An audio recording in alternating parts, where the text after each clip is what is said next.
Eric, Lou, and Glenn are with you. Dan should be joining us here shortly. He is doing some post game with what is it, Larry? I think Larry's doing a post game, right, with the Warriors or something like that. So he'll come with us here soon enough. But hey, Giants win the series. It didn't start out too well. I mean, that first game, I think we're all freaking up in arms going, what the hell's going on? But the Giants win 3 in a row. This is the team that you got to win 3 in a row against. The Rockies suck, right? Come on, they stink. This is where you got to make your hay on teams like this. And they won what I thought they would win. You know, you want to at least at the minimum take 3. They were able to do that. And boy, the bats woke up today. Glenn, let me go to you first. Willie Adames, man. He's here. How about that? 2 home runs and almost a third.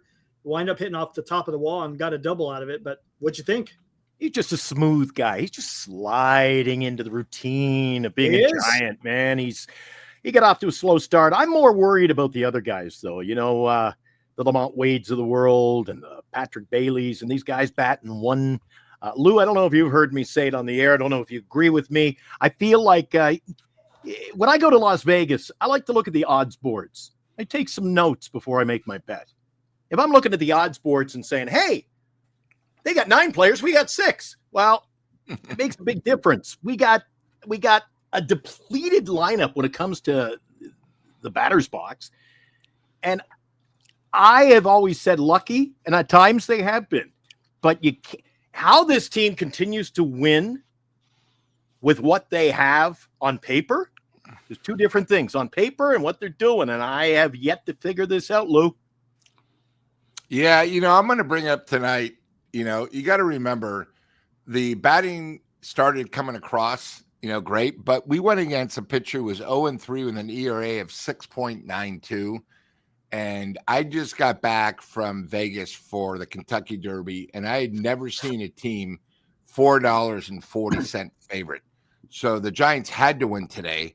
The money line was minus 2.5 runs. So Vegas knew we were going against nobody. And you got to remember, they are now 2-15 on the road. So the Giants took care of business. I just hope it can go to Chicago because I'm really worried about 2 things.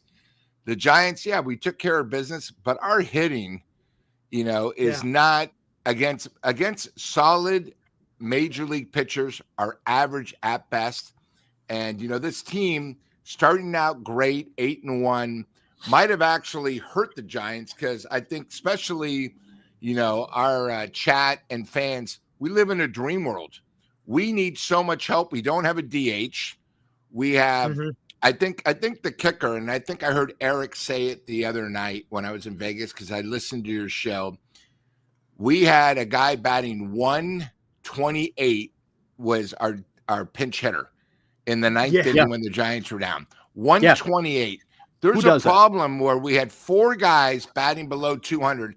When I was a fan in the 70s and 80s, those guys would be DFA'd. You know, and the problem is we have so many homers, especially of the fans in the chat that think the Giants are good. I think we're way above where we are, and we live in a dream world. Like I saw the audience today get all excited on internet and the chats. Oh, Harrison's coming back. Do you guys not remember last year? He was a problem.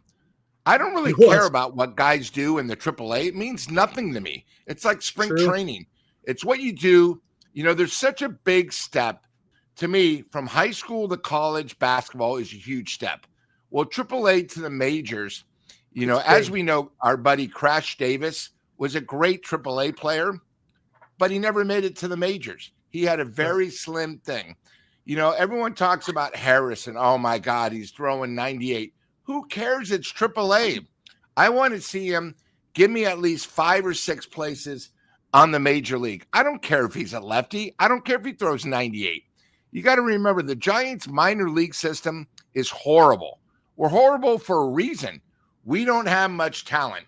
And as we know, we all are hoping for a superstar that's in AA. You know, the Giants still don't have a DH. We don't really have a designated hitter right now. We don't have a first baseman. And if you watch the game today, Chapman was very lucky he didn't have 3 errors. You know, he had 1 error, but he should have had 3. And, I think this team is sort of living in a dream world. I think the next 5 series is going to tell us a lot. People think, oh, God, we're going to Chicago. We'll compete. Minnesota will take Chicago stuff. Are you guys forgetting Minnesota at home is a good team? Chicago right now is hitting better than anybody else at home, and their run scoring is better than the Giants. Then we come home for Arizona, Oakland, who's over 500, and then we play KC that's won 8 out of 11. So I think these next 5 series are going to be very, very simple. The teams we're going against have solid pitching, and they have good hitting. And we'll see really where we are. I think we sort of got lucky on the schedule. I don't know how Glenn feels, but, a lot of the, we don't have Colorado until the very end of the season at home. So you're thinking, all right, we have 3 wins for sure. You know what? By the end of the season, it might not mean anything. So who cares? I think the Giants got it, especially after they lost 2 in a row against San Diego.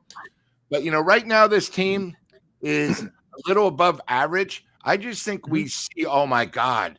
And if you look even at the wild card right now, if the Giants were to have a tough road trip, we're out of the playoffs, even though they've been playing that well. So I just think it's sort of a camouflage. The Giants are where they are right now. I'm very happy that they have a winning record. But, we got to sort of face it. We got lucky playing Colorado at this time. But, I think it's going to be very tough going to Chicago. We're going against the 2 best pitchers to start out. And then we go to Minnesota where, Minnesota's a different team. A lot of these teams are different at home than on the road. It's just like us going to Colorado where we might struggle. But when Colorado goes on the road to our place, come on, we should have probably swept. So, I'll just leave it at that. Lou, I got to agree with you. I have said to Eric countless times on the show, right from the start of the season, I don't know if you've seen the 3-leaf clover. It's pretty close to a 4-leaf clover now, because if you go back to the opening of the season, the series with, I believe, Eric, it was Houston. I think it was the Houston series. And if memory serves me correct, we won a ball game in Houston. We struck out 17 times. Reds. So you got to look at it legitimately at the end of the game and go, hey, maybe we struck out 17 and we won. Maybe we stole a game there. But as you said, Lou, you and I are they're putting our face on a dartboard lately, because you and I, we're, the sky's falling. It's the worst team. No, it's not the worst team. They got a great record. But Eric, you can answer to this. To follow up on what Lou said as well, I have told you countless times over the past maybe week to 10 days, I've made it clear that winning the first few series, getting off to a great start, has set an expectation among the chat and the fans that this is the 95-win team that's fair. We're going deep in the playoffs. I'd be happy just to make the playoffs. And that's fair. Yeah, and look, I know you brought this up a lot, talking about luck. And look, baseball, there's a lot of luck involved in the game of baseball. It just is. Sometimes, and I think I like Dallas Heckler. He said it yesterday on the show. Sometimes you make your own luck because you have to. I mean, it's just the way. The game is just that you got a round bat, right? Hitting a round ball. There's going to be a lot of luck involved when you got those 2 type of devices. But don't you agree that you got to create your own luck a lot of times? Oh, no, how we can have a cleanup hitter back. Our cleanup hitter, when you look at teams around baseball, their cleanup hitter is there to produce. Right. And our cleanup batter as of today is batting 198. I kid you not. 198. No, I get you. Lamont's at 141, Matos 196, a small sample size. Patrick Bailey 176. But I'll tell you something. He can't dig himself out of the hole. Oh, hold on, I'll tell you what. I'm going to get a little bit on the positive side, because there's 2 guys today where their averages are starting to come up and their bats starting to play. I've been saying this over the last couple of episodes. Willie Adames is coming around. I said he's starting to put out some good at bats, and look, today you really saw his bat shine today. Luis Matos, the kid is playing right now. Granted, it's only 2 games, and it's really hard to get his bat in there because Yaz has been playing so good. I want to see more freaking Matos. It's almost like he's getting, quote unquote, the Ramos treatment that he did under Farhan. He just can't find that playing time. And Melvin, he's going to have to find some time. Now, from what I've heard, I don't know if there's any truth to this. Melvin seems to be more he leans towards his veterans, and I kind of understand why managers do that. But you got to see what this kid's got. Because again, next year, what are you going to do? What if Yaz walks, right? And he probably is because he's going to be a free agent. I don't know if the Giants will sign him. Don't you want to know whether or not Matos is the guy or not? So then you can make that decision. Do you want to really upgrade the outfield? I mean, there's things that have to be done. And I was happy to see, especially in these last 2 games, seeing Matos come around. Eric, I totally agree with you. Especially a guy like Matos. You got to give him reps. You got to give him some playing time. But the problem with this organization, and it goes back many, many years since I've been a fan. We can go back to the 80s if you want. This organization always seems to play favorites to A, vets, and B, this guy had a great year in 2013. Well, we're long gone from that. The day they brought Pablo Sandoval back from Boston, I thought, what the hell are you doing? They seem to play favorites to, he was really good one time. He could be good again. And again, I call that trying to polish up a turd and make a diamond out of it. To a certain extent, yeah. And a lot of that, I think, was just, he was a fan favorite. You didn't have to pay him nothing, a league minimum, because Boston was eating was it the last 2 years of the contract. So, but hey, you want to play your fan favorites or play players who win you ball games? Facts. And Eric, one thing I did want to say about today is the bottom of the lineup actually showed up. We've been all over Wade, but he got 2 hits. Matos 2 hits, and Bailey 2 hits. So, I think I'm like Glenn. You need it's to tough see that. when you have 4 empty spots out of 9. It's worse. The Giants as a team were hitting worse than when we had a pitcher batting 9th. And, right. When you go on the road, it becomes difficult because, that could have been, Matos' situation beside the big contract. He's batting second, hopefully, he almost hit 3 homers in a row. So you got to give him the credit, but we'll see how it hits on the road. I think I'm like Glenn and Dan, where it's just something about Oracle Park. When there's like a Monday or Tuesday night game, the Giants just don't hit. It's worse than torture. The other night, they're getting 5 hits. Today they scored 13, but they gave up 10. And most times when you give up 10, you don't win. But it is good to see. But again, it is Colorado, and again, we don't have them until the end of the season. You guys got to remember when Colorado goes to Arizona, and they go to LA, and they go to San Diego.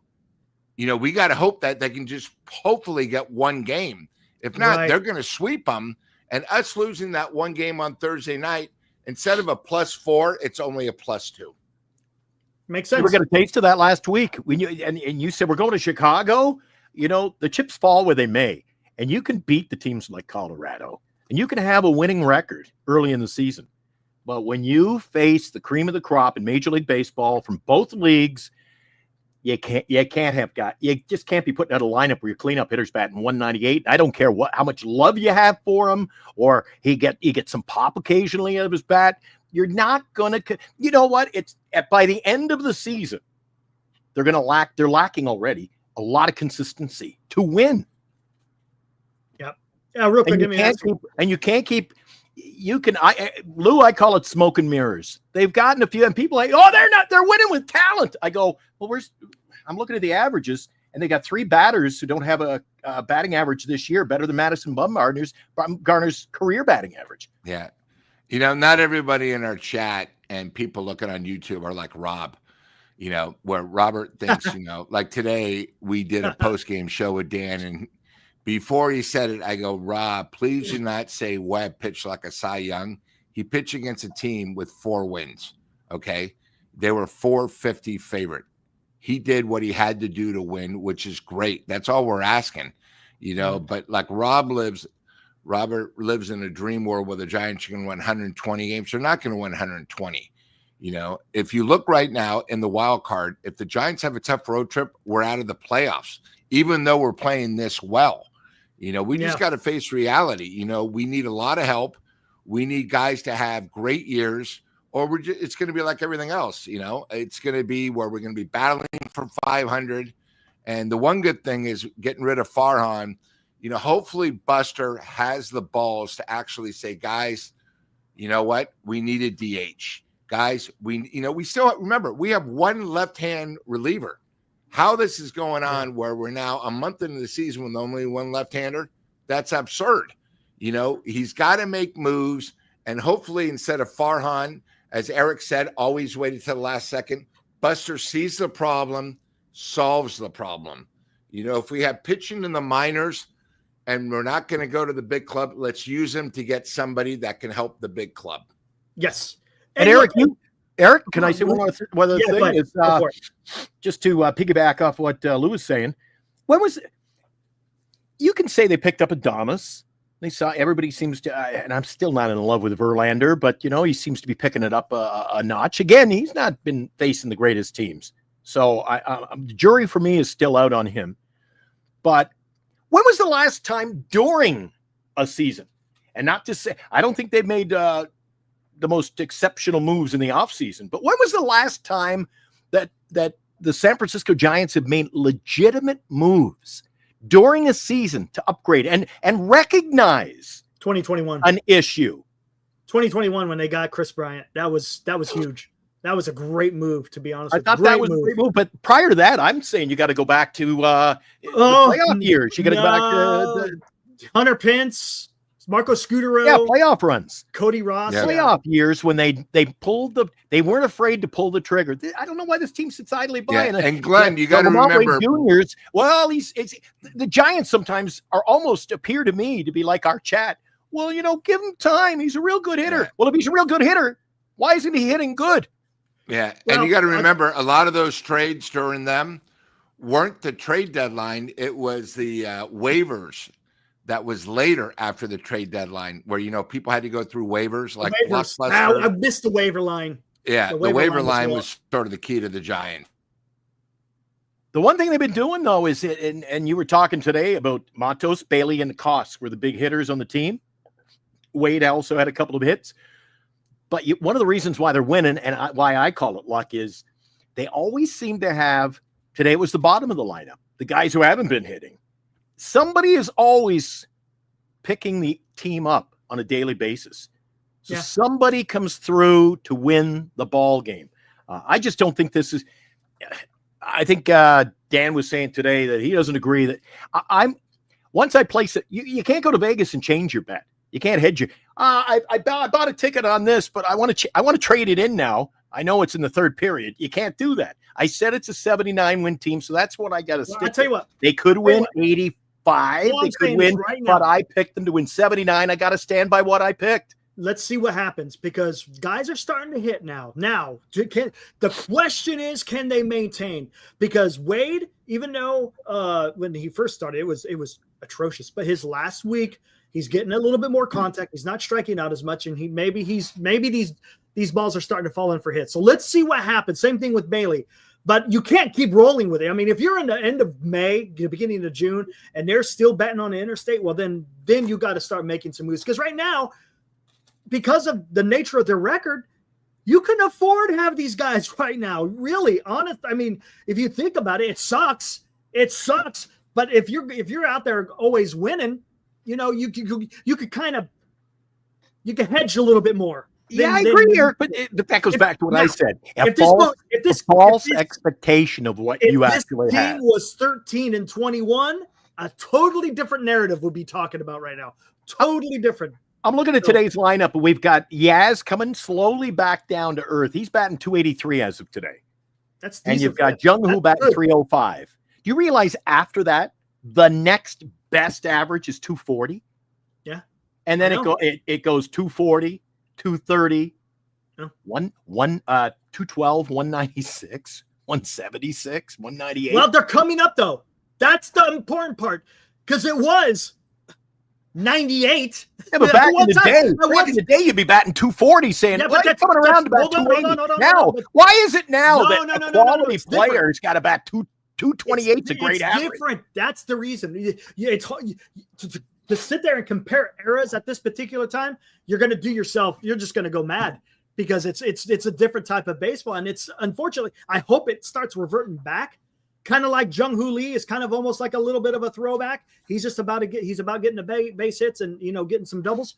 So I'd love to see that more often. But yeah, it's going to be interesting. Here, let's take a look at Lou, you were talking about Harrison. Let's talk about what the plan may be for him. Alex sit there and tweeted, was it 4 hours ago? Giants plan to have Kyle Harrison in their bullpen. Velocity has gotten better and better in recent weeks. And again, velocity doesn't mean everything. 38 strikeouts in 26 innings is huge. That's huge. He's taking care of business as far as that is concerned. So, I mean, that's all you can ask. Look, because I'm going to tell you something right now. Trivino, I never liked Trivino. He had a couple of games that he was okay, but for the most part, the guy was just a zero. So let's see. He was a favorite of Melvin, a former player. You know, that's the one thing about the Giants I get sick of and tired of. Oh, let's bring him. He's from the area. Oh, he played for the A's or the Giants 10 years ago and when he was good. We do that way, way too much, you know, where we hope a guy's former success will come back again. You know, that was one of Farhan's problems. Oh, you know, the guy comes off, you know, double shoulder surgery, but when he was healthy 8 years ago, he batted 320. So let's take a chance and throw crumbs. You're sitting in the same pew with my church, way too many times in our organization. Yeah.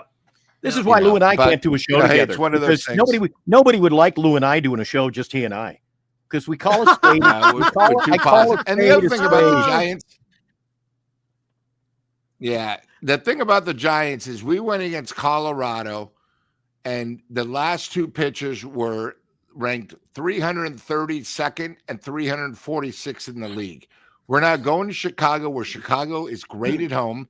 I know people look at the record, but you got to remember they actually lost 2 games when they were in Tokyo that people considered that was a home game when they played against LA. So really the record's not bad. And they have 2 studs going, including on tomorrow night, where they're going against a lefty that throws junk. And as you know, the Giants cannot hit left-hand pitching. Our left-hand lineup, our right-hand lineup against lefties is horrible. And when someone throws like slow changes or something, we're lost for 5 innings. So, you know, I think it's a tough road trip. You know, I think going to the Midwest, we're not sure how the weather's going to be, especially, you know, where right now we're sitting high, right? It's amazing how in baseball, which makes it so beautiful, we were all down against San Diego. We then lost our 3rd straight game against Colorado. People are panicking. Now we come back. We win 3 games against Colorado, which 98% of the majors would have. Let's just relax and see how we do when we go to a great team who actually almost has the identical record against us at Chicago.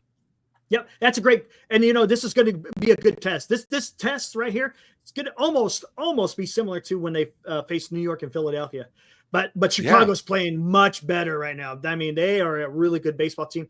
Minnesota, you may be able to, we'll see. But the Arizona and the A's, that one, and Kansas City, because they're starting to play a little bit better. It's going to be a good test for the club to really get. I think it'll be a good barometer to see, okay, is this team kind of what we think they are, or maybe they're not. I'm going to enjoy this. This is going to be fun. Yeah, and Eric, the other thing too is just, and I'll get right back to you, but look at the runs. They're plus 62 run differential.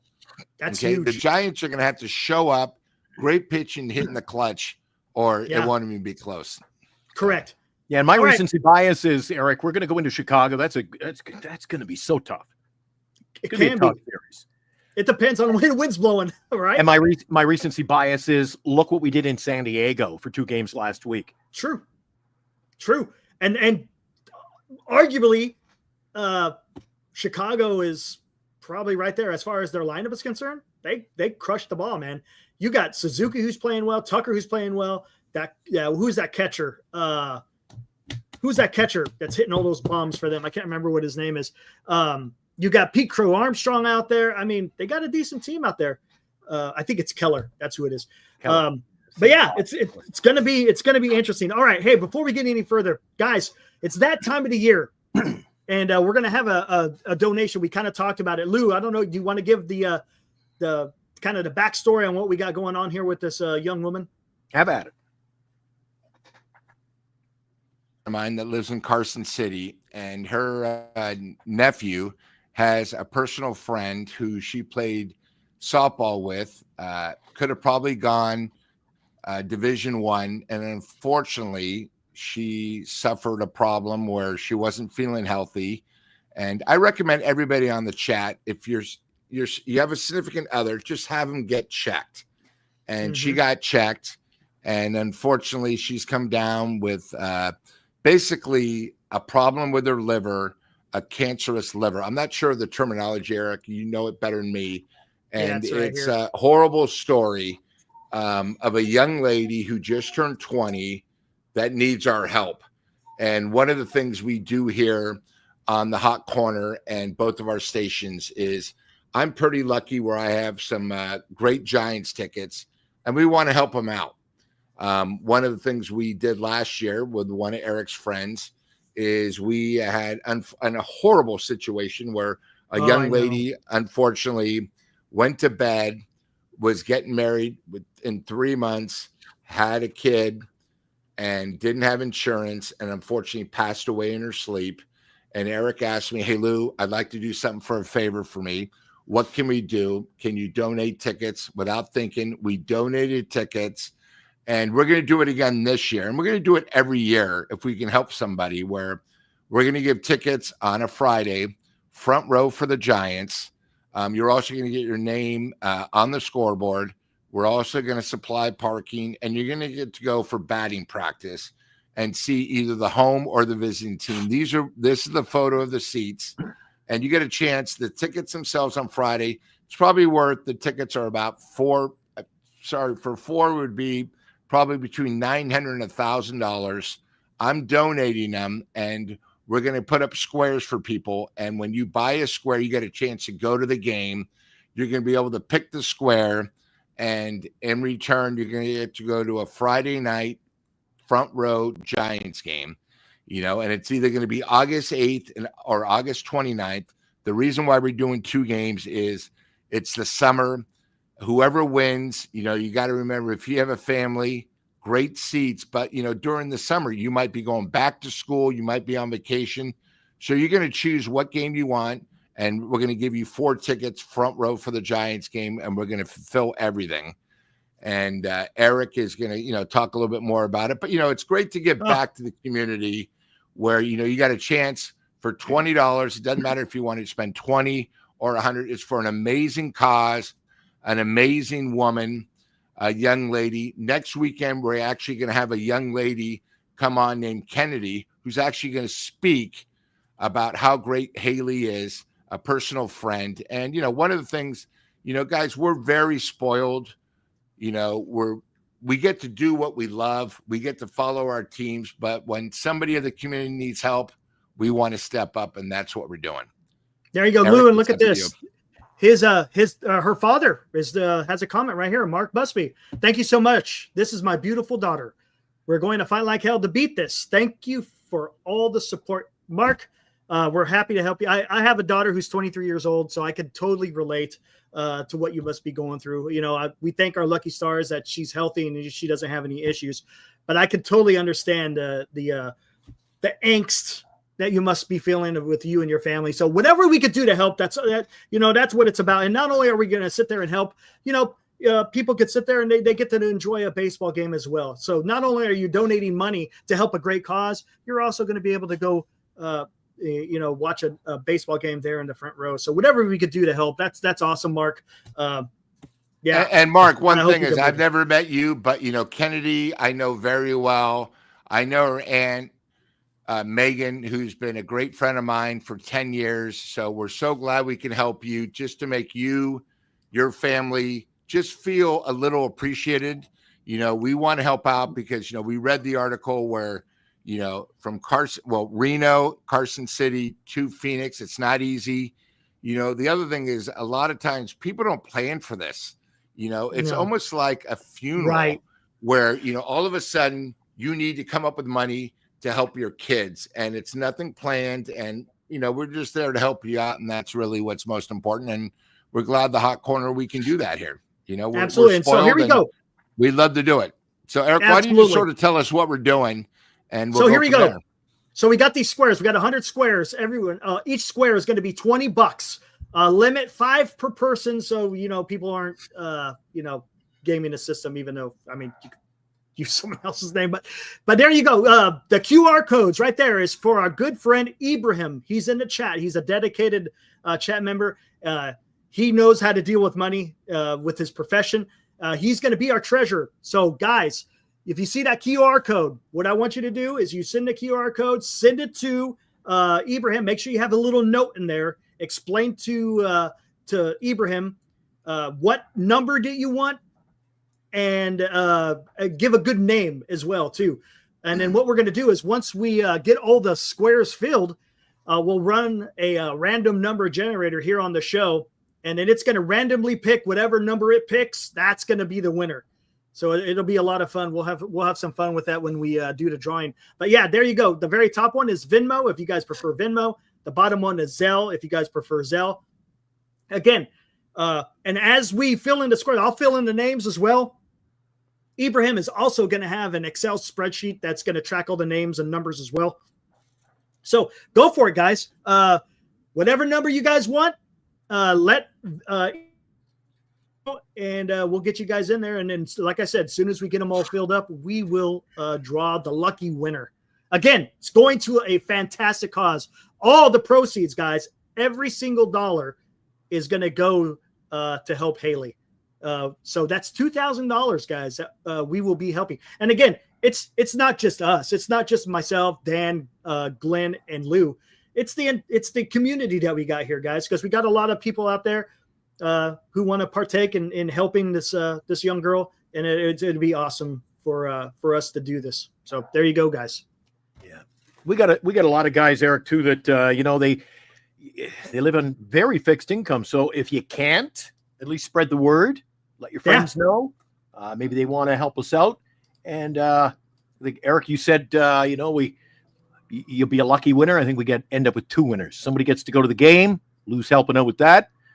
And we're happy to help Eric and I on our channel. But I think even more importantly, the family's the winner. Absolutely. 100%. 100%. So guys, if you're interested, make sure you scan that QR code. I'll put it up occasionally throughout the show so people can scan it. If I see in the chat and someone says, hey, can you put it up? Let me know. I'll put it back up so you guys can get that Venmo code. Because I'm not going to put your name in a square until you're paid. Because again, just to make sure you pay. I can't speak for the 3 of you. Dan's not here. Lou's on screen. Eric's with me. We did a similar thing as you guys mentioned last year. That make you feel good. I think it was one of the best collaboration, one of the best things we did. Yeah, on a channel like this. I mean, we get to talk sports and we do our thing, and we have some laughs, but I don't know. This makes me feel good, dude. It does, doesn't it? Yeah, come on. We're all living in the same world. Whatever we can do to help. That's the way I feel. And then, Eric, one thing I did want to point out, I've actually spoken to the Giants, and we're trying. I don't know if everyone's aware of. We all think we have the 2 greatest announcers in the business. Mm-hmm. And as you know, Mike Krukow is from the area. So we actually are trying to get Mike Krukow to actually spread the word about his community and this young lady. Guys, got to remember, 20 years old. Remember when you were 20 years old? And if you would have had a friend that was suffering like this, it's just different, And hey, through the Giants community, we're here. So that's what's most important. If you guys get a chance, just go on the GoFundMe page, pick a number, go through it. Very simple. We're going to be doing it every Friday night, and then we'll have a grand thing where we'll pick the thing. And, if you're not sure if it's worth it, give whatever you can. You don't need 5 squares. Just give $20. The best thing about these seats and why I love it so much is if you have, a Mother's Day right around the corner, you want to give something. If you have a kid, you're almost guaranteed to get a ball and a signature in these seats, and to go on the field for batting practice. You might have someone where you're from, Washington or Baltimore. When you go on the field for batting practice where the players are there, where they treat you like a star, there's nothing like it. So, anything you can do, hey, we really appreciate it. But, we want to help the community. And, you guys might not know, but up in Reno, where Mike Krukow lives, there are a lot of Giants fans. So, I appreciate Eric, Glenn, and Dan, give me an opportunity to help these people, and then we can get back to the Giants. Hey, the Giants are hot right now. Last year it was tough to sell because the Giants are struggling. You might be seeing, the first place Giants by then playing in August. And, there's nothing better. A Friday night game at Oracle, a beautiful night in August. You probably get 75-degree weather, and you get to enjoy the Giants. That doesn't get any better. So thank you, community. Thank you. And I think if somebody can't, like, I'm out of country, and I know it's Eric, you and I can't speak for Dan's channel, but you and I have quite a few guys who are international who tune in regularly to our show. If you can't get the money in Venmo or Zelle, reach out in our email, giantsportstalklive@gmail.com. We'll figure out a way to get you your square. Yeah. I mean, look at Haley's I can't use Venmo or Zelle, so we'll help you out. Look at Haley's dad. Obviously, there's other people in the Reno area that are hearing about this. So it's now going within 2 states. So don't wait, get involved. Awesome.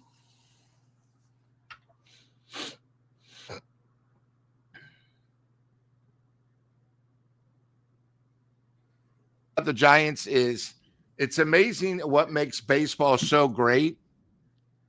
In 1 week, things can change like you've never heard before.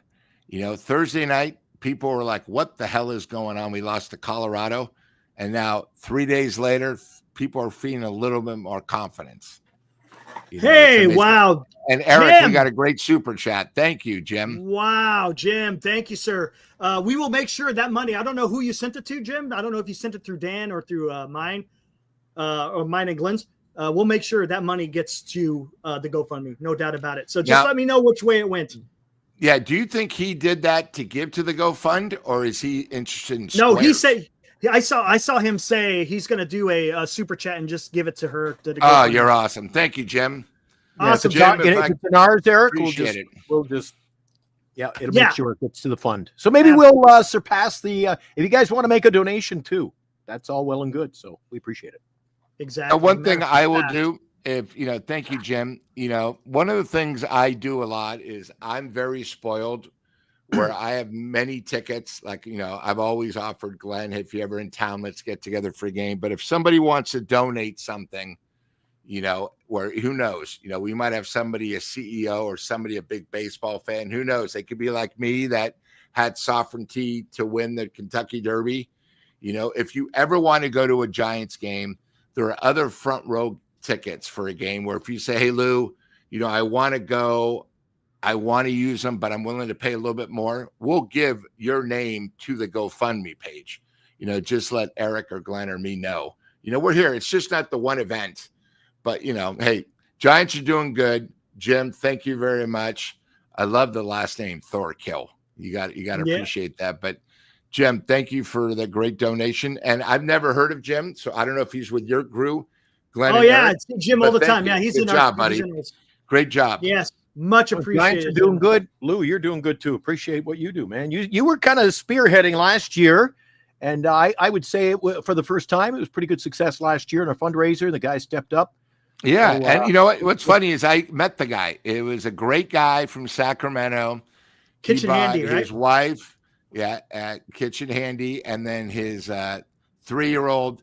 And, I think what's amazing is you sort of take it for granted when we go to a game, we sit in the front row, it's great. But when you have a kid with probably his first glove that literally, the glove doesn't fit anymore. He's about 3. But when he gets a ball or he gets to meet a pro ball player, like during the batting practice, memories. It's the greatest thing in the world. It's like us meeting a movie star. Growing up, we all had our idols. And, it's one of those things where, wow, and when you get to go, it's sort of incredible. So it's, Absolutely. We just, hey, guys, we're all very spoiled where, we've all lost loved ones. But, when somebody of our group, of our chat needs help, we're here. So again, thank you for the great donation. I got the first square. No one has taken number 10 because there you go. There's a reason. If anyone can, I think everyone can understand what 10 means. But there you go, guys. I got the ball rolling. So let's go ahead and guys, if you want to win some fantastic seats, again, it's in the front row. The front row. This is exactly where it's at. This picture was taken from where you sit, right? Yeah, correct. Look at that. Who is still on You get the team? ball players, and if you're there, what's really nice, besides going on the field before, is if you get there about 30 minutes before first pitch, there's nobody in front of you. There's not kids invading in front of you. The usherette is very nice where, you get the ball players usually come up. I mean, if you have a kid, you're almost like 95% sure you're going to get a ball. Usually the guy I work with, if you know you have kids and you let me know we have kids, we'll make sure somebody from the Giants front office will come down with a couple bobbleheads so the kid doesn't leave empty-handed, which is nice. That's They awesome. come down about the third inning. Hey, here are a couple bobbleheads. Thank you for helping, and then usually get a ball. And then batting practice is really cool when you go on the field because you sort of feel, I'm sort of special. So, it's one of those things. But, yeah, they're the best seats. My family's been very fortunate. We've had tickets since New York. There was only 12 sets of tickets that came out. And my grandfather, actually, when they played at Seal Stadium, was one of the original owners. So when you came in, you had to be an owner of the team to actually get tickets at Seal Stadium, and we've had them ever since. So, That's as I said, when the Giants won in 2010, I was with 4 of my good friends, and you actually saw grown men cry when the Giants won the title because I never thought it would happen. And then it happened 2 years later, every other year. But, hey, the Giants are playing well right now. So take apart. Hey, where else can you go for $20? You get a chance to sit in the front row. So exactly. Hey, Mr. Romo, Bernice is sending it to you. Okay, our differential. I can't use any of those, and I can only use PayPal. So she's going to send the money to you. And so I want number 41. You want 41? Okay. I wonder why. I wonder why. Oh man. 41, the great Darrell Evans, as Dan always brings up, a baseball player. I should put? I should put a Clover in here instead of your name. Save as. All right, there we go. So we got 2 in here now. Export. Great start. Glenn and Eric. Nice. There you go. Here, let me put this up real quick because I had to issue scanning it off of that damn PowerPoint. So there you go. There's the Venmo, guys. If you want to donate to get a square there. And what I'm going to do, and I'm sure Bernice will get. Oh, she said it's sent, Eric. It's already there. She's already there. Okay, now, but it went to Michelle.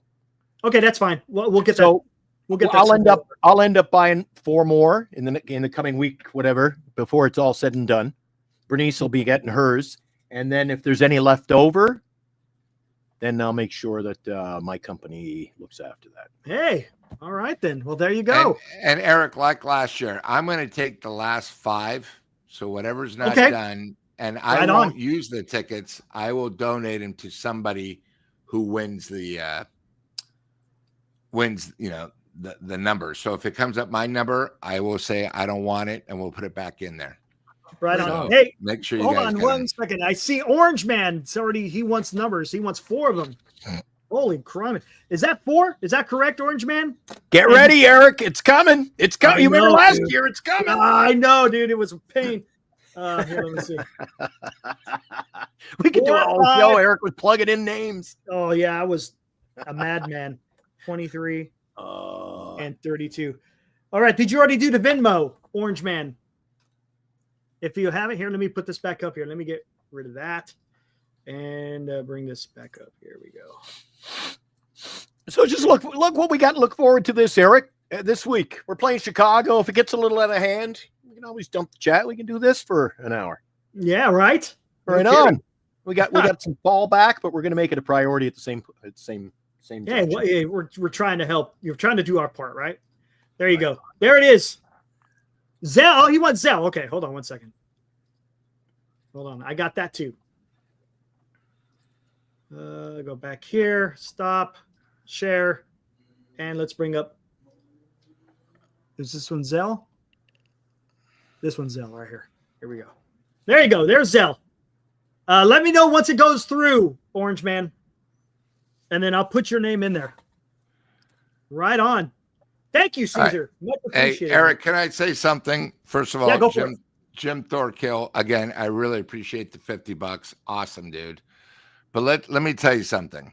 Will Clark was one of the Giants' greats, Wilmer will never be a Giants great. So you're telling Glenn to put Wilmer on the wall next to Will Clark.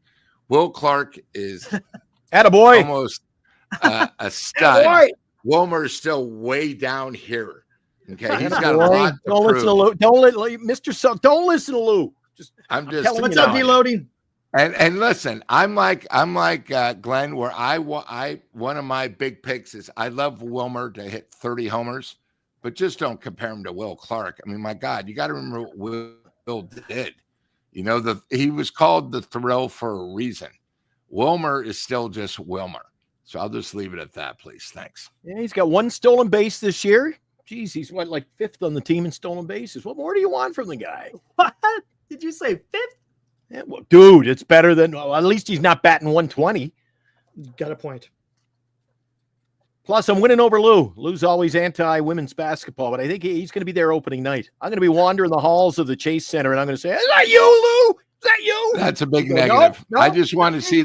I want to see how the team is 2 months into it. We'll see. Well, they're sold out, and I mean they're only going to win. I have them picked. They play 42 games, and I think they'll win. I might be setting the bar low. I think they win 4 games. 4, so they'll be 4-37, and you expect people to show up? Oh yeah. Oh yeah. Have you been to Warriors? You've been to Warriors basketball when they're in a slump? It's a madhouse over there. It's people. A big difference, but okay. Get on the bandwagon now, man. Get on. I've had offers. So I've had offers, Bernice and I, for the Caitlin Clark game. Of course, the Caitlin, everyone wants to see her. Pay double the price of the season tickets. Yeah, Caitlin, and then it's funny when I go on. It's funny. I'm not going to throw names out, Lou, but when I watch other similar channels out there on YouTube, and they're talking about, oh, Glenn likes that WNBA women's basketball. It's terrible. And I said, Eric, I got a text from that individual last night. If you can't use any of the tickets, let me know. Of course, anything for free. No, hey, you know what? You're a trooper. Hey, we all have our own. You know what? We all have our own thing. And you know what? If you enjoy it, better to you. You know, and like I said, Glenn, my nephew works for the LA Sparks. He offers me, Lou, if you're ever in LA and you want to sit courtside, please let me know. And I said, might lose my new best friend. I'll offer other people, that reaction. But, it's one of those things. Hey, some people, love soccer, right? And the San Jose Earthquakes haven't had a winning organization in 20 years. They just aren't even 500. They haven't made the things. And people say, Lou, you got to go live. I'm just, I went one time when Beckham was playing for LA. And I said that would be it. I'm not a huge soccer fan, but everyone has their preference. That's all that matters. It's like the same thing: opera, symphony, whatever you like. And if you and your significant other enjoy it, more to you. We don't know what other people like, but if you like it, keep doing it. Not a big problem. And it's it's in San Francisco, so why not help the economy in some ways? It's like music as well, Lou. Yeah, same thing. Not a big Elvis fan, but 200 million people can't be wrong. I agree there. Fuji, which square do you want, sir? Oh, they're coming in. Yeah, they are. You're paid up. Fuji, the Wilmer fan. All the Wilmer fans are getting in early. I love it. Dan's going to be in about 10 minutes, guys. Turd. Holy crap, dude. So while he's filling that in, what did you think? I'm not another sport I'm not into, Lou. So we'll throw it back at you. What'd you think of the Derby yesterday? I watched it. It's not my cup of tea, but I tune in it's my thing. So I'm actually a big horse racing fan. I did 2 podcasts in Las Vegas. One of the things is, for some reason, people think I actually know what the hell I'm doing. And I actually got a degree in racetrack management from University of Arizona under animal science. But I do bet horses. I don't really bet sports. I mean, to tell you the truth, except maybe if I'm doing the Super Bowl at an event, at a Super Bowl party, I might bet it. But I don't bet sports. I just don't. But horses are a different story. Didn't I hear you say on the show today you had a pick 5 or something? You had a winning ticket? Yeah. So last year I did a show on Dan, and Dan's brother, another guy, said, Their horse was 100% a lock. And I said, I don't like the horse at all. He'll be lucky to finish 6th or 7th. I like the horse called Mystic Dan. And I said, Dan, after you should probably bet $20. The horse won. The horse that these other guys liked finished 7th. This year, I did 2 other casts. I love this horse for a couple of reasons. He was 3rd race off a layoff. He, too many times horses run for the Derby. Trainers get, so when a horse runs for the Kentucky Derby, they're at their top thing. They're out of their skin. They want to run their best race because the Kentucky Derby is so big. Even though it's not the biggest race, it's still the most prestigious in the world. And I actually, loved Mystic Dan. So I actually made a bet where you bet a race the day before on Friday. It's known as the Oaks Day, which is the female version. I did a daily double from that to Mystic Dan. I did a daily double that paid $15.80. I had $105 daily double. So I got back about $1,500 on that.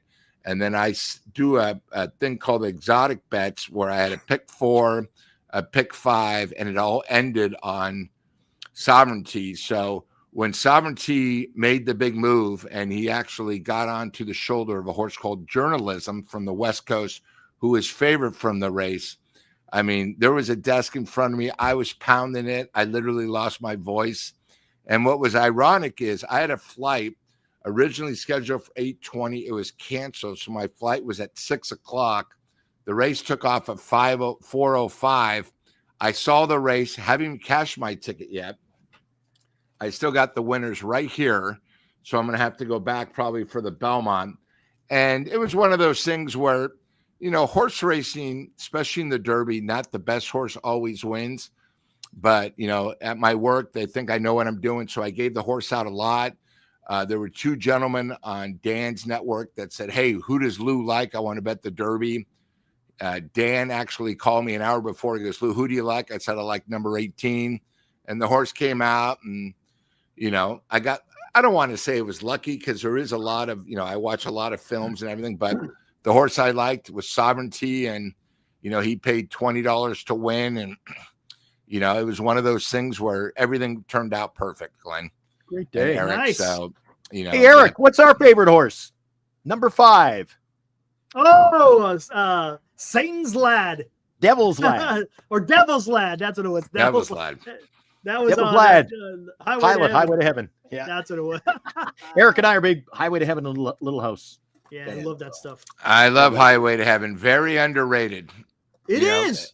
It's a great because show, you man. basically have a great actor who I think was a part writer that doesn't get the credit he should have.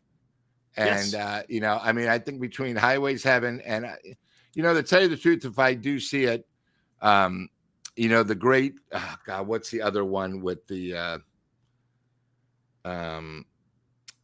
what's the other show that the girl's husband, no, the other one about the heaven, the angels, the one that had the angels, what the hell is it called? Yeah, the black girl who just died. Oh, the one with Della Reese in it. Yes. Yeah, Della Reese. Oh, that's Touched by an Angel. Touched by an Angel. Great show, great writing. And, it's funny because you think everything's okay with you or you're down on your luck. Watch just one Touched by an Angel and you realize how lucky we are. I'll just leave it at that because everybody has problems. And sometimes, we just don't know, how lucky we really are. So not only that, how lucky we are, we keep, we're lucky to be where we are now, because I said to Eric recently, we oftentimes at the end of the show wrap up on kind of nostalgic things and our love of those shows. Yeah. Eric and I watch those shows regularly, almost daily. I have it on in the background when I'm working on my at the radio station. And you know what? Between both of those shows, Lou, most of them are gone. Yeah. People forget Touched by an Angel is gone, and of course Jonathan. Touched by an Angel. 2 of the lead stars are gone, but people don't realize Touched by an Angel. Maybe people didn't appreciate it because of its preference, but it was the #1 show for 3 straight years on CBS.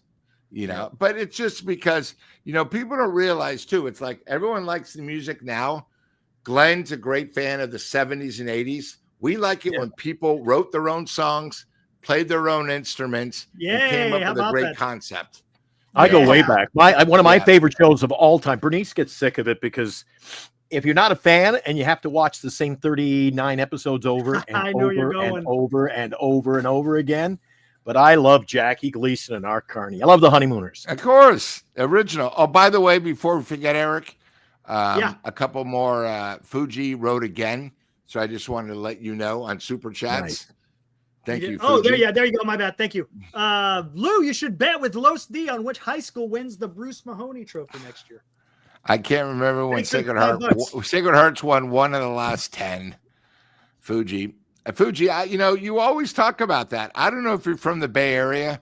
Who knows? You might know who I am. You might have gone to St. Ignatius at one time, but you always bring up the Bruce Mahoney. I know Los is a huge Sacred Heart fan. I think what's ironic, Eric and Glenn, is the Bruce Mahoney is the oldest rivalry west of the Mississippi.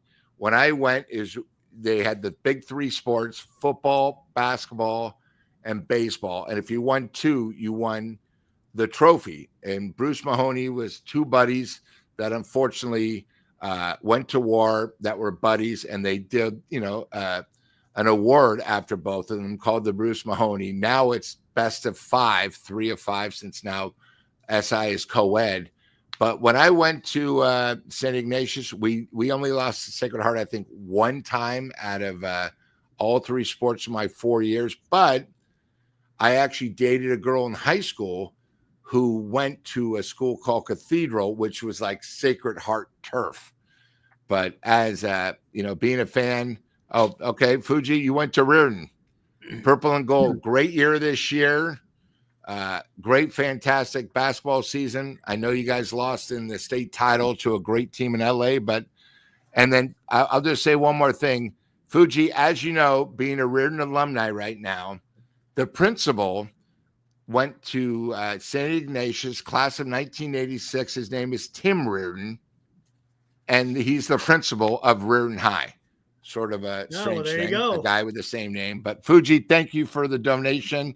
Always good to see from you and hear from you. Yeah, he donated another $2 to say he's proud Reardon alum. No relation to Jeff Reardon. Speaking of the Minnesota Twins earlier. Former reliever. Not that talented, but a good call. Oh, well. All right. Man. Guys, I know more about, not to be arrogant, I know more about baseball from the 70s and the 80s, probably. I can name more ball players because of my baseball cards. I still can tell you all the players from all the teams and what they looked like on the card, whether they were batting or they're blowing a bubble and the baseball cards, man. Now there's big money in them. And Eric, I collect them pretty heavily. Mm-hmm. But when I was a kid, they really, and Lou, I don't know if you've heard me say this on Eric on countless occasions on our show. When I was growing up in the mid 70s to even the 80s, when I went to college, I had more of an appreciation for everything in life, not just life itself. I had an appreciation because you read the box score. You read I didn't get to look up stats on cue over the internet. You referred to the back of your baseball card. That was your reference. Was the baseball card. Cards never lied. And Glenn, I was one of these guys being in the Bay Area where, we were very spoiled because we had great announcers. But I was the type of guy. When I grew up for the Giants, it was on Channel 2. There's only 2 with Gary Park. I would actually have my scorebook, and it was like a religion, right? I knew every Giant player. I knew when the commercials were happening. I was such a Giant diehard. All I ever cared about is the Giants, because I used to go to a lot of games. We had tickets, and the Ballpark Express. I took the 29 Avenue Ballpark Express. It was 50 cents round trip. I used to go with a buddy for batting practice, but I was one of those guys. There was probably 100 older people and then the young guys with the scorecard. And, my problem with the Giants was that an error or a base hit, I grew up with guys like, Johnny LeMaster, who I loved. I loved for a guy that got booed, that would have boo on his uniform. I was a big fan of Crazy Crab, as the mascot. I loved it. Any mascot that would get beamed at. I was very fortunate with my seats where growing up, we had Darrell Evans. I don't know if you remember Darrell Evans. Darrell Evans, who played first and third. His wife used to sit next to me, and probably my first superstar might have been John Montefusco or maybe Jack Clark. And I think what was great is really you didn't really know growing up if there was free agency, but you grow to love the players, from the minor leagues. Like when Chili Davis became a Giant, you followed him. And when he went to another team, you felt like, God, your heart was ripped out because these are the guys you wanted to succeed. Seeing Will Clark, I remember, and the Giants making the playoffs, people talk about Will Clark getting the big hit. But if you remember, the guy that went from first to third was Robbie Thompson, also a rookie. We suffer with Matt Williams, Hum Baby. The Giants were so close. My freshman year in college was the year when the Giants all they had to do is Colorado lose one game against Atlanta, but I had tickets to fly back home for a one-game playoffs, the Braves and Giants at Candlestick. And even though everyone hated Candlestick, it was our Candlestick, our ballpark. I mean, there was nothing better than getting 60,000 at Candlestick, the place rocking, for like maybe a twilight doubleheader with half price night against the Dodgers, and they just would, just being a fan growing up, Christmas, getting a brand new Giants cap or breaking in your baseball mitt. And opening day, people don't realize, they take it for granted now, but growing up, opening day was a religion. It was nothing like you never knew what it was. Opening day, you still had hope. And maybe the Giants would win and John the Count would come out, maybe pitch an 8, hitter. Giants would win 2-1. You thought we were going to be good until reality, set in. But God, growing up, baseball was life. It was so big. The Niners were horrible. So really, you got to remember the Niners games weren't even on TV except road games. We had more contact about Notre Dame football and Lindsey Nelson, but you had the Giants. They were your team, and it was just one of those things when the Giants were on, and maybe the Warriors with Bill King, but you knew the Giants, who the announcers were, you knew who the players were, and you fell in love. And that's what makes baseball so unique. It's, 9 months of misery, and it's one of those things where baseball, you could have the toughest loss of your life and you come back the next day. And that's what makes baseball, so unique. I think the worst thing about sports is when betting really got involved, everyone went to football because they bet. But baseball, it still has a stature. I mean, in high school, I think the greatest thing I remember growing in high school is guys used to have the Watchmans, which was the TVs on the little set watching playoff games. Because if you remember, the playoff games were all day games when we were in high school. Yes. So you'd have the Cubs going against San Diego and it'd be at 1:00 and you wanted to watch the action. Even though they weren't your team, you wanted to be involved. And I think baseball is so big. And I think, probably the greatest show ever that I wish they would bring back, I'll bring two. Johnny Bench and his show about the players. Bunch. The baseball bunch. And then that was always followed by Twib Notes, This Week in Baseball with Mel Allen. And when the Giants were actually just mentioned, you felt special. There's something happening in San Francisco. And the Giants were always were battling, because remember, back then it was just one division when we were growing up. Right. You had to finish first in the division. And people forget growing up when they switched the divisions, we had the Houston Astros, the Cincinnati Reds, Atlanta the Braves, Padres, the Giants, and Braves and us. That was it. We had to really compete.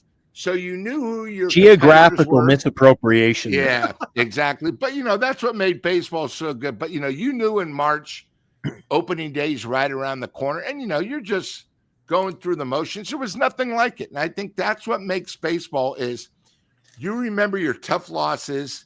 We all know about our championships, but I remember too, so close, being so close where the Dodgers knocked us out the last game of the season, right? I remember when in Miami where we dropped the ball in the thing. I remember losing the thing. You remember all the tough losses, but that's what made the Giants in 2010 so dramatic when we finally got, the championship. You got to remember, guys, Barry Bonds never won a championship. Even though how great of a Giant he was, he never won the ring. That's what makes the 2010, 12, and 14 so dramatic. We may never see it again. Remember, we were 50 years, we never were that close. The closest we got is when we lost to the Yankees, when the rain delay, when McCovey hit the shot that, anywhere else it would have been, Mays would have scored, but you got to appreciate it. But what makes so unique about baseball is you never know what happens. They had the miracle Mets. The Giants lost 106 games, the new stadium, and there's nothing better than going just one game to a ballpark, the smell of the hot dog, having a beer, maybe popcorn, and just watching action live. It's just special. That's where, when I was a kid, that's where I think I got my love, again, through the baseball cards, of just feeling like you knew. Just through a baseball card, you felt like you knew the player. And you cheered, and I still do it with Wilmer's a prime example. I always cheered from when I was a little boy. I always cheered for the underdog. My favorite Giants were Chris Spire. Oh. And do you remember John Curtis? Wonder Boy. John Curtis, the lefty. Isn't it funny when you see all these guys and, baseball's so big and they'll open up like a pack from like 1980, or 81, like or 7, John Halicki. And I remember John Halicki threw the no-hitter, and again, it's just one of those things. When you grew up going to a Giants, you always had about 2 or 3 guys that you followed. I mean, great story. I was very lucky enough where we sat, because where our seats are now was the third base dugout, was the visitors dugout at Candlestick. So I was lucky enough one time where I met Roger Mexer, and I don't know if you guys remember Roger, became a Giant, and then he had an off-season problem where he actually cut off 2 of his fingertips. So he actually only had 2 of his fingers, and the other 2 were off, but he was our shortstop, him and a guy named Tim Foley. And I shook his hand, and here was a guy that had 2 limbs and still played baseball with us. You get to just grow guys like that. I was a Tim Foley guy as a kid. He played for the Mets. Yeah. He played second base for the Montreal Expos. Yeah. So, it's just one of those things, because the baseball players were bigger than life. John the Count Montefusco, and I'll never forget my brother was sort of a stud in high school. He played 2 games as a freshman. Then he played varsity the rest of the time. So we thought he was one of these guys that was going to go to the next level. And when he was competing, he had a ride to USC. We went to the batting cages, and here I was sitting next to him watching the batting cages, and he would hit a 90-mile-an-hour fastball like it was nothing. I'd get in the cage, and I never even saw it. It was just too fast. But Terry Whitfield was in the batting cage with us, who at one time and Jeffrey Leonard. And if you guys remember, Jeffrey Leonard against the St. Louis Cardinals is still the only guy to ever get MVP on a losing team. He was the man with the flap down. These guys were just like, oh my God, there's Jeffrey Leonard. There's Terry Whitfield, or I don't know if you guys remember, Terry Whitfield batted lefty, but he had his right ankle would bat up stuff. And it was a very strange thing. But these guys were just bigger than life, and I was very fortunate. Like I said, I sat in third base, and I used to know Jay Johnstone, who also was part of the show, sort of a character on Twib Notes, and I'd be sitting front row, and I get to see these ball players. I mean, I hated Lasorda, but seeing Lasorda so close to you sort of gained that respect. Right. I used to hate the Dodgers. I used to see Ron Say, the Penguin, Davey Lopes, and they always beat us. But when you get to see them so close, they were like movie stars, you know, but we Right, never could right. beat them growing up. But, you know, it's just one of the things, you know, and maybe I don't say it enough. I mean, I really appreciate my parents for giving me this opportunity, you know, I think, but it's one of those things where growing up, baseball, you knew who your stars were. You know, remember the Niners were horrible. You know, before Joe Montana got here, we had Steve DeBerg, who was horrible. We had the coach who coached Florida, you know, wasn't that good. The Niners weren't good. The Giants, and that's the one thing about San Francisco I still like. When the Giants are good, you always see the Giants caps everywhere. You don't see the 49er caps. When the Giants are doing good, you see the orange and black. And I'm still appreciative of it for the Bay Area. Because, you know, it's one of those things. And I still give a bad time. When I see somebody wearing a Dodger cap, you know, these guys getting on the bandwagon because they want the best. I mean, I was in Vegas and I saw probably 30 caps, and every person that walked by, I'd always say, beat LA. And the guy go, what? I go, yeah, beat LA. And the guy goes, what are you saying, dude? You know, like that's growing up, you learned how to say beat LA. You know, it was just one of those things. I don't want the Dodgers, you know, it was just one of those things. So nice. I'll tell you what, as an adult, a grown guy with a lot of kid in him, I went to the series just 2.5 weeks ago, Lou. Cincinnati was in town. So I was sitting over in the section next to you. I was sitting behind the dugout about 5 rows up. And I thought I was watching. All you could do, he leaned on the dugout the whole game. Terry Francona. And I felt like I was watching royalty. Bear down. He went to U of A. By the way, about Terry Francona, no one knows this, but the second longest hitting streak ever in college. Beside, what's his name? Who went to the White Sox, the third baseman, Ventura, had a 61-game hitting streak in college. Terry Francona was 59. And, you know, that's the one thing why I think the Reds this year are only going to get bigger and better. A younger team, but with a great manager who gets no appreciation. I mean, my God, for what he did with Baltimore, Cleveland, and the Reds now. Terry Francona, a great guy. If you guys want to look at it, one of the greatest college hitters of all time. I mean, I know we all talk about JT Snow, you know, who is a great Giant after, you know, we got him from the California Angels, but you want to see a great player. Terry Francona, great manager, great man, but also a great player. People today know Terry Francona as the manager. And the manager, he's been in historical series. I was watching the game with my dad, summer of 1982. Can remember it like it was yesterday, guys. 1982, the Expos were playing the St. Louis Cardinals. And I remember my dad always pointing out, he goes, this kid's going to be a good ball player. The two guys I think my dad always said were going to be great ball players were Francona and John Olerud. And that particular night, Francona tore the ACL in his knee. Ooh. Running, he hit first base wrong, and that was his career was over. That was his career, right? Yeah. I remember that like it was yesterday.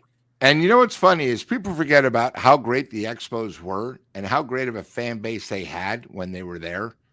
You know, people, if you guys want to look back, look at the strike years, which was a complete screw up of MLB. Should have won the World Series, Lou.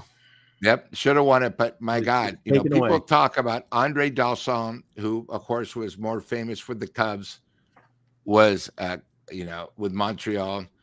Rock Reigns, I mean, you know, Walker. I mean, they were unbelievable. They had so many studs on that team. I can still remember. I mentioned Jeff Reardon. He was their closer. Jeff Reardon, Lou. yeah. They had Woody Fryman. Yep. They had Steve Rogers. They had Bill Gullickson. They had Warren Cromartie. Spike Owen. And did Rusty stop play with them either before or after the Mets? I thought he played with them. He played with them. After the Mets, so he played with them. I'm going to guess. Top of my head, 72 to about 75. No, but the Expos were. I mean, you know, he was called La Grande Orange because he had red hair. Yep, La Grande Orange. Yeah, they had. That was the single biggest letdown. Me following baseball was remembering Game 5 against the Dodgers. It just still haunts me. We were winning. No, we were tied in the ninth. And I've said it on the show. I might have said it with you and Dan in one of the shows. But I'm watching the game, and it was so big that they played it. Those games, they put it on the speaker. You know, your principal would do the announcements. They played it in the classrooms. They played the games in the playoffs in class. And so it went to the ninth inning. Is that when Rick got the big hit to knock you guys out? Bill Verdon, that was the first time that they can remember in memory. First time Bill Verdon tried to, it's a my Giants term, recreate the wheel. I'm going to bring in Steve Rogers. And then he threw a fastball, and Rick, they call it was on a Monday. And it's still referred to as probably a day game, if I remember back then. It's referred to as Blue Monday. Blue Monday. Hey, I'll tell you what, here we got an update. And the Dodgers went to the World Series. This is what we got so far. We got they're getting filled up. Nice. Good start. Hey, double down. I know you double down here. Let me put what he said here. He donated, but this is what he said. Just donate my number to anyone in the chat or anyone near San Francisco who could benefit from the seats. There you go. So I put you on number 14, double down, to signify the last World Series that the Giants won. There you go. Man. Hey, do you remember the number that won last year? Wasn't it like number 1? What happened? Number 1-1? No, or Lou, do you remember the number? Let's, get the guys something to pick up quick here. What was the winning number last time?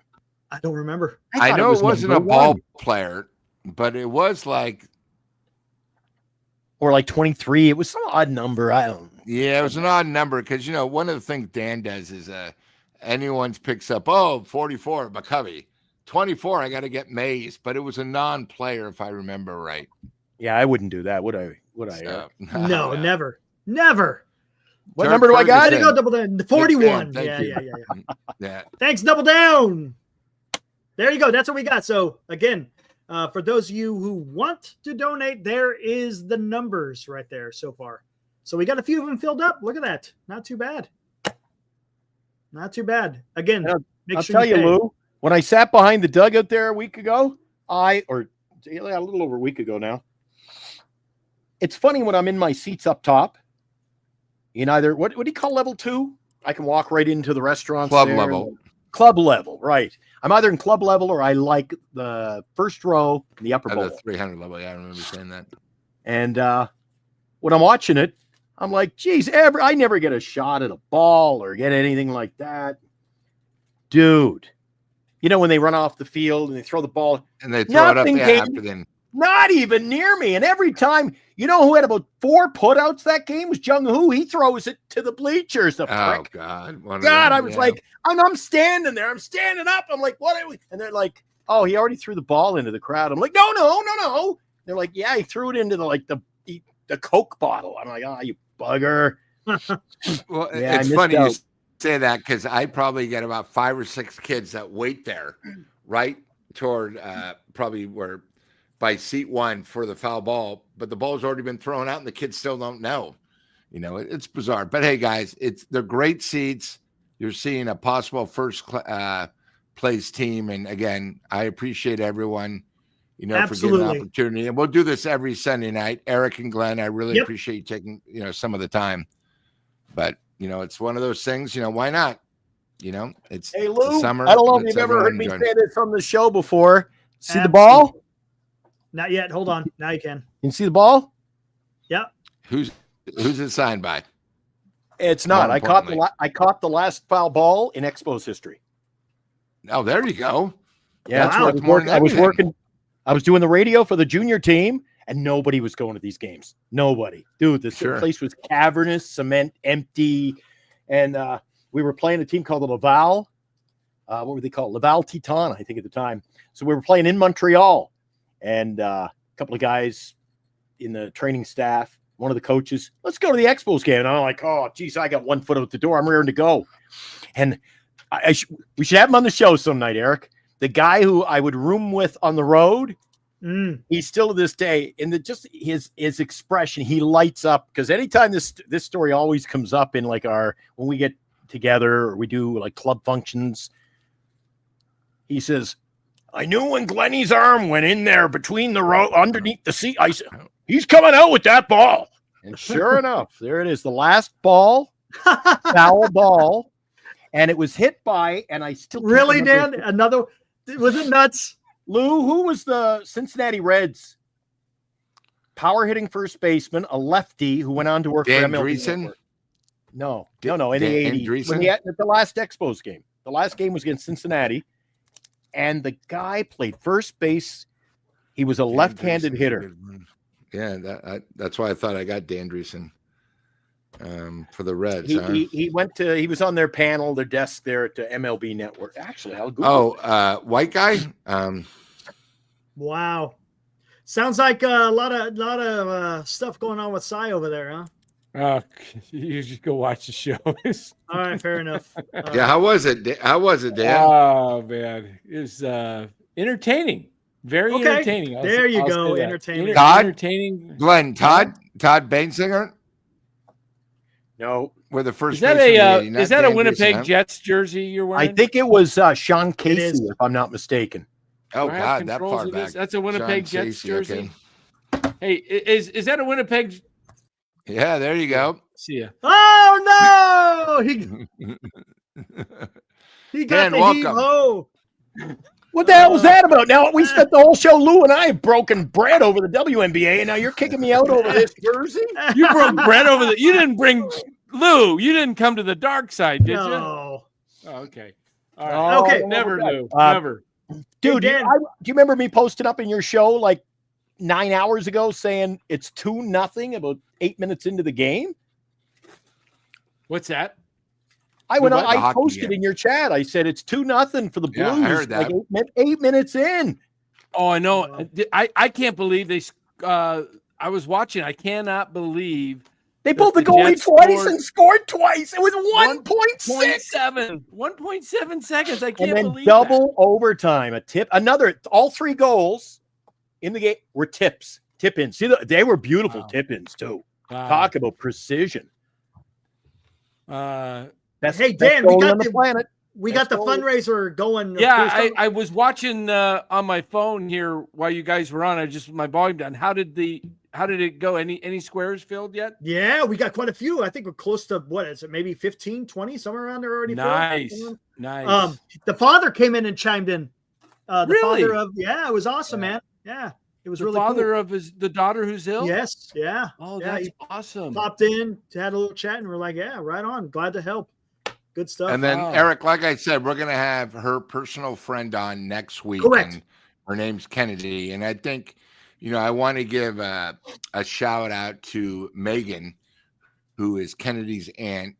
She works at a golf club, and she has friends in the Reno Gazette that's been telling everyone about this to tell us, hey, there's a special occasion for a local Watch the Hot Corner. So hopefully we're getting some new people, because I don't know some of these people if they're on your side, Eric, or ours. Right. But chat, we really appreciate it, and we've had a couple of super chats.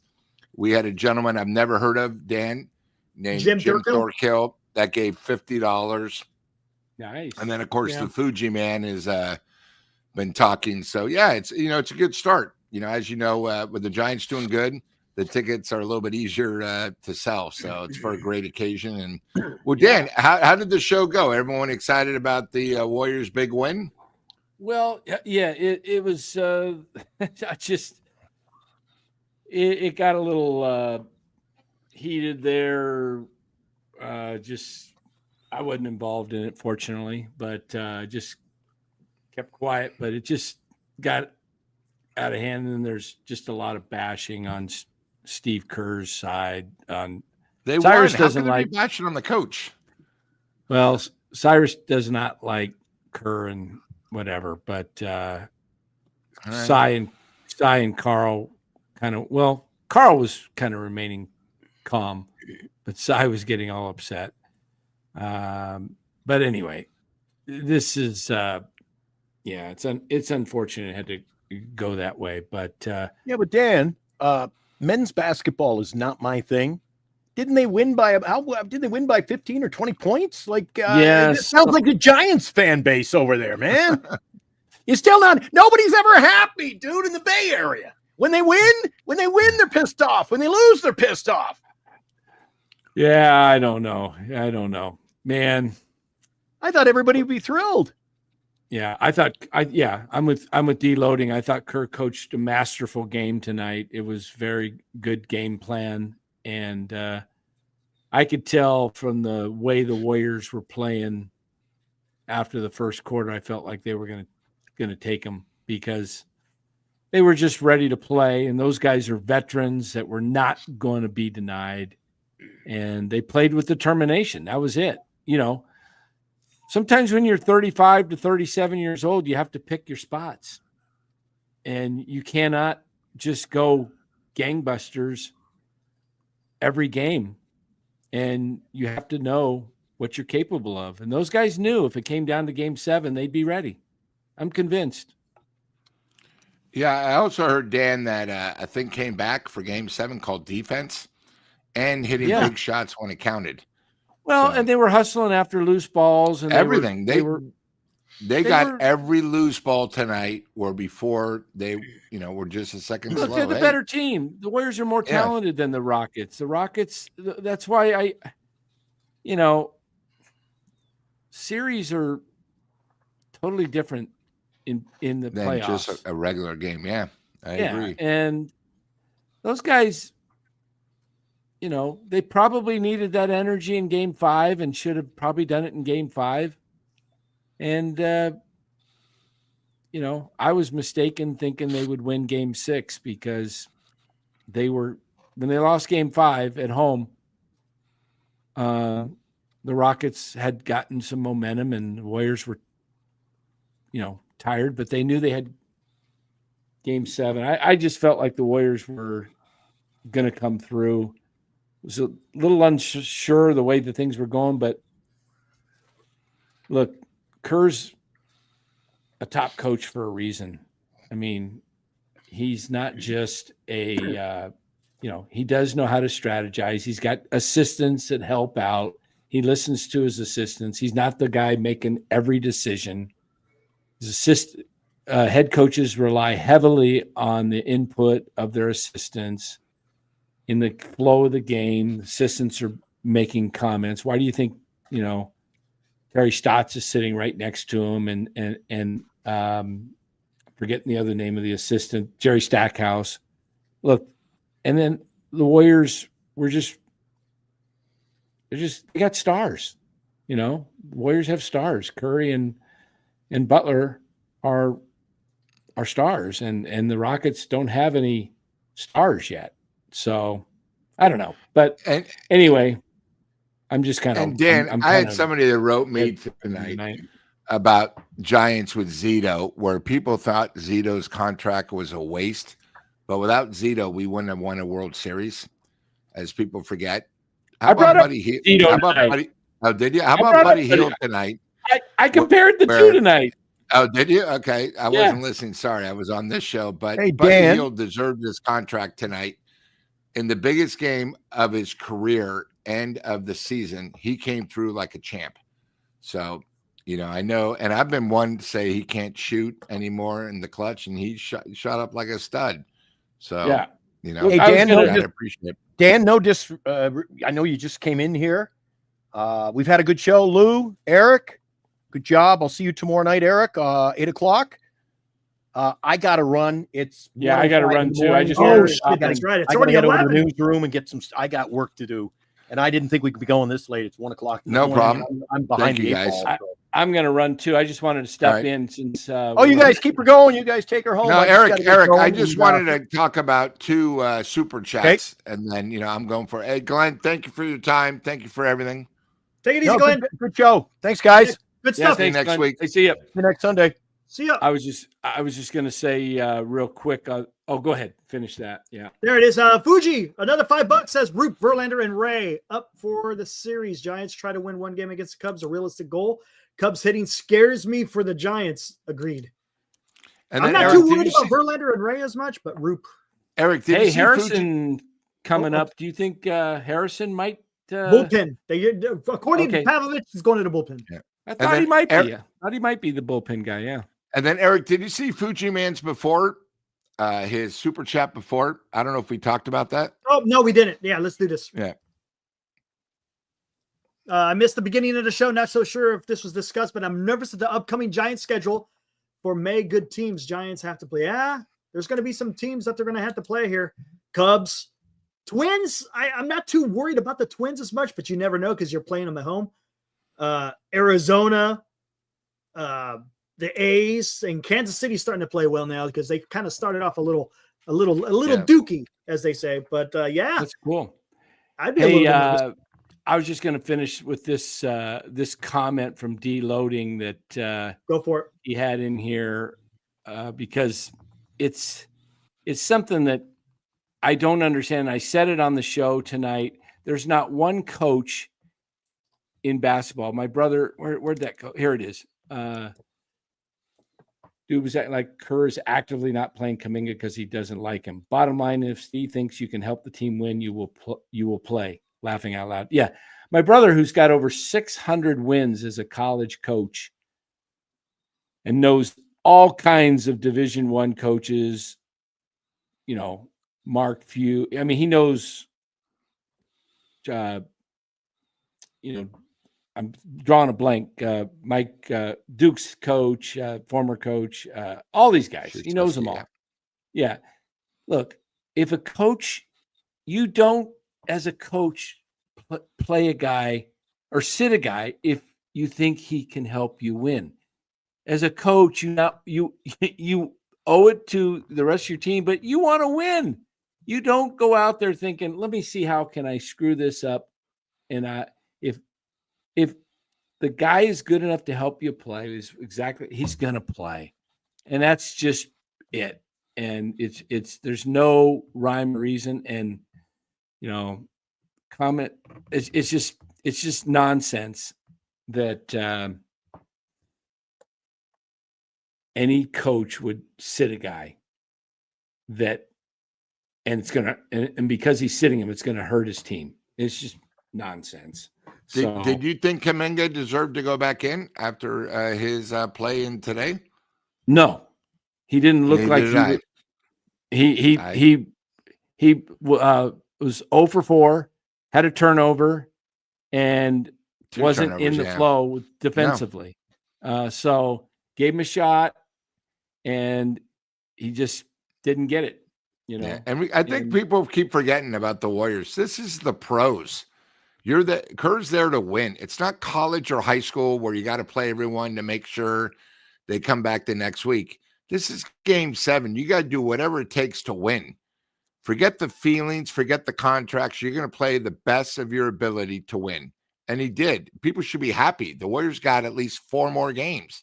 It's not going to be easy against Minnesota, but, appreciate the W, not complain that you didn't play somebody.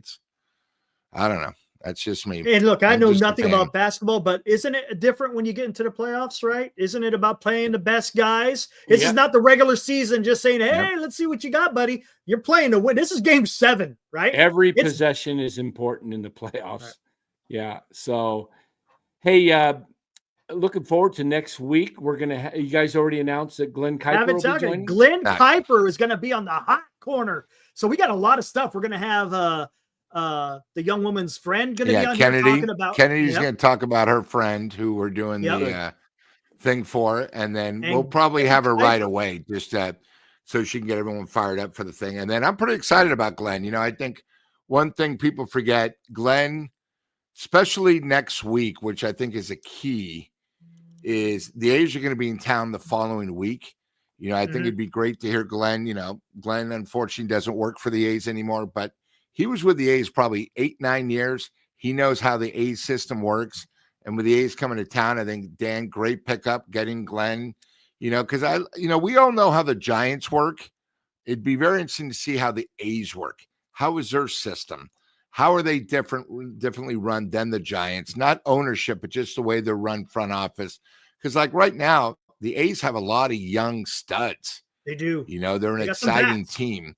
Yeah, they got bats and I'd also like to ask them, being a former player, how is it when you go from playing in a regular ballpark like Oakland to a minor league park at Sacramento where that's your new home team? And as Dan brought up today, they have a losing record at home. Why is that? I just think, it's a great guest and a great time of year to have a guest like that. So Dan, Yeah, well he's done. awesome. Yeah, he is awesome. Good guy.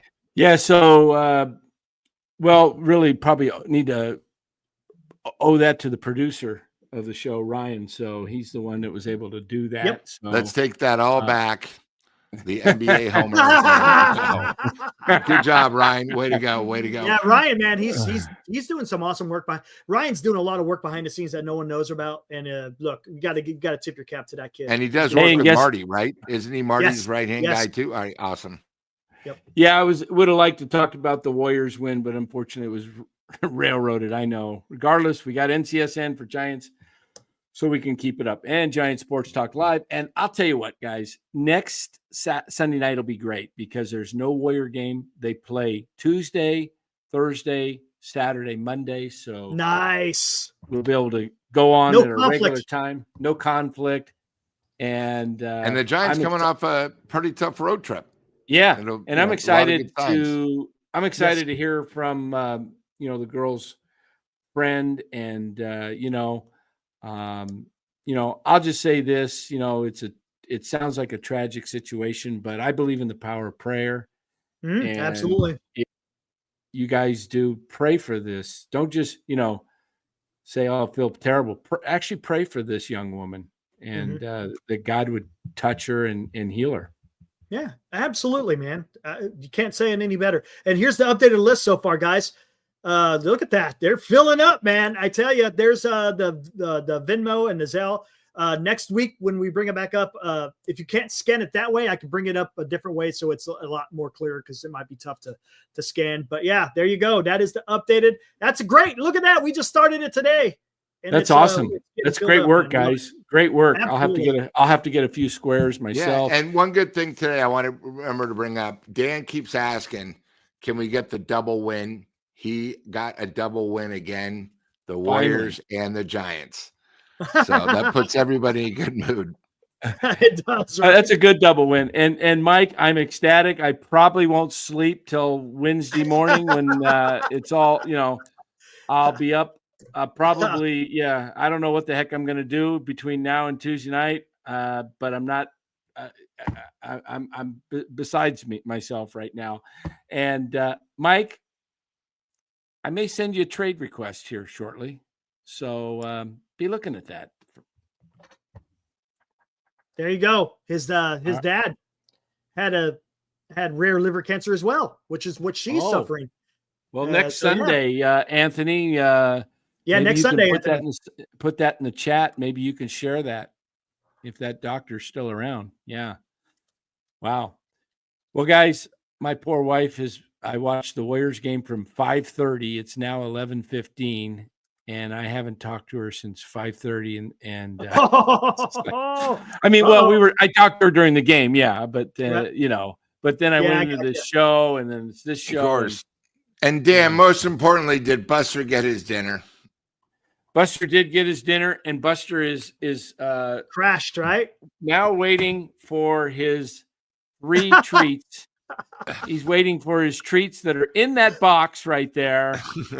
And man, he'll get his treats. Buster, you want to say hello to everybody? He's actually dreaming. I hear him. There dreaming. You go. Are we gonna have him pick? Remember, that was a great, man. That was so much fun. Oh my gosh. Remember, Faith had to wind up coming in and save the day. Oh, that's right. That's right. Who's pitching tomorrow? Deloading. It's Roop against. I don't know who's going for Chicago. It was. I looked at it earlier today. I will tell you right now because definitely Roop. It's Matt or not the lefty. Bird. Oh, Matt Boyd. That's right. I almost said Boyle. Matt Boyle. Boyd. ERA 2.270, so it's going to be tough. And he's a lefty. Yep. Anthony wants to see Buster again. There you go, Anthony. There's Buster, the Buster boy. Hey, Buster boy. Hey, what you doing? Hey, Buster boy. Hey, Buster. He's a good pup. He's going to be 8. Oh, wait a minute. It's Buster's birthday tomorrow. I forgot. Hey, there you go. 8 tomorrow. I got to get a cake. There you go. Buster's going to be 8. Hey, buddy. You know what? For Buster's birthday, let's crank this out, guys. Oh, he Bust. Now he's oh my God. What is this? I wonder why he knows where the treats are. Look at that. God. Oh my God. That's a box of treats, man. That's like an emergency pack, man. Yeah. Hey. Is that your go bag? Your go bag is full of dog treats. All right. Oh, man. He gets 8-in-1. Oh, I got to put it in the camera. 8-in-1 from Costco. Multi-benefit. Soft chew health supplement dogs. Chicken flavor. Hip push joint. Skip. Skin and health. Gut, digestion, heart health, immune system, cognitive health, liver health, and urinary tract. All right. Here we go, Buster. Get back. Right. You're not going to try one of those, are you? Can we get them as a sponsor? Come on over here, Buster. Come on. Come on over here. Sit. All right. There you go. Right, here we go. All right, here we go. Leave it. Leave it. Lay down. Lay down. Buster down. Leave it. Watch this, guys. Leave it.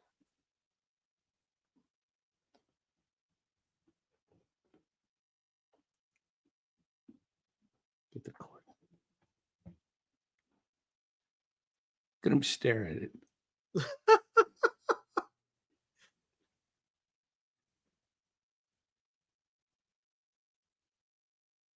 Take it. Oh man, that is some willpower there. Wow, I would have made him go longer, but wow, he's a good boy. That's a good boy. Wow. All right, this is a great dog, man. Best dog that's a I've great ever damn had in my dog life. right there. Wow, this is a great dog. Yeah, this dog is. He's. Yeah, I'll tell you, if dogs, man. They are man's best friend, man. I got him in 2017. He was born in May 5th, 2017. And I picked him out in sometime in July. He was about 7-8 weeks old. And then I let him get trained there to do stuff like that. Got to get him trained. That's the key. But man, he's been just like that from day one. He's just been just unbelievable dog. And and I was living by myself, going through a kind of a unfortunate part of my life that I didn't expect to go through, after 30 plus years of marriage. And this guy he just helped me get through it, man. That's awesome. Yeah, he's great. Anyway, sorry I missed the show earlier tonight. I'm glad you guys were able to let it go. We got it in. The bullpen took care of it. There you go. Right. Exactly. Well, great. I'll look forward to next week. And no problem. Sounds great. Tomorrow night, I guess we both got. Or what time's the game tomorrow? Is it at 5? Ooh, yeah.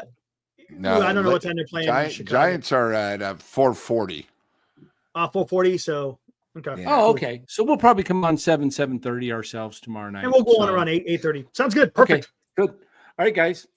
Great to see everybody. See you tomorrow. Hey, and Dan, if you guys get donations, just let me know and I'll fill in the box and I could update it for everybody's show. Everyone be careful tomorrow. Cinco de Mayo. Don't do anything dumb. We want you back. Don't do anything stupid. Right. Exactly. Thank you. And by Eric, the way, Ibrahim, Dan, and Glenn, thank you again for giving me a little time on a great donation. And again, we're gonna have Kennedy Ridicon next week speak on behalf of Haley, how great she is. So it should be exciting. And then of course, Glenn Kuiper. I'm excited to meet Glenn. It's gonna be a great show next week. Great show. All right, regular time next week. Regular time, 8:00. Perfect. Get that band jamming. There you go. All right, guys. We will see you next week. Woo!